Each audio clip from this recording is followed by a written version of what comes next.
Reactive training systems. I think we're seeing a shift in popular powerlifting training now. I think we're seeing things go away from the hyper-specificity that we saw over the last 5 years, let's say, and maybe going back toward an approach that's a bit more balanced overall. I think specificity is obviously a great thing. I know that we use highly specific training in the great majority of our training programs. In fact, lots of people sign up with RTS and they're getting training and they're kind of like, hey, where's the assistance work? So if anything, we tend to be a bit further down that specificity continuum than lots of powerlifting coaches are. However, there are some powerlifting coaches that are even further towards specificity than, say, we are. You know, they go to the point of not really training much of anything other than the competition lifts. Any assistance work that they do is very minimal, and I think that this is causing athletes to run into problems. I think we're seeing it fairly frequently at this point, where lifters train basically competition power lifts only at varying levels of intensity, frequently high levels of volume and frequency. And I think we're seeing it wear lifters out. You know, maybe it's not one training cycle, maybe it's not 6 months, it might be a year, more than a year even, depending on what level you're at. But at some point, we're seeing a lot of lifters get worn out from that.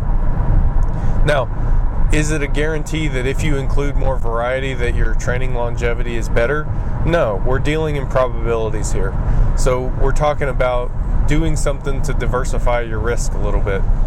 And if it means, you know, you take a month of training at some point during the year and you move away from the competition lifts, maybe you move away from stuff that's quite so intensive on your spinal load and do something else for a little while.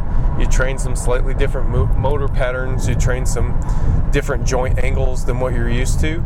I think that's probably going to help more times than not. You know, being strong overall is an underrated thing right now. So I'm just calling it like I see it. I think at some point we're going to see a shift back toward a little bit more variety, at least a little bit more than what we're seeing currently in, I say, popular powerlifting programming. It's just the programming that I see around and kind of popularized by a lot of lifters. So I think we'll see that.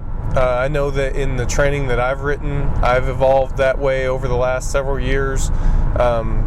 We include, you know, pretty thorough annual plans with our coaching packages.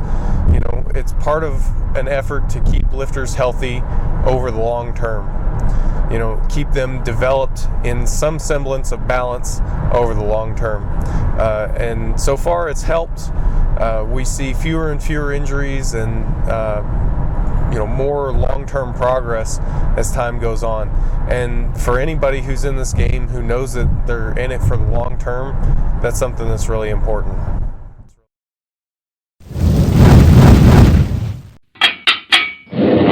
Reactive training systems.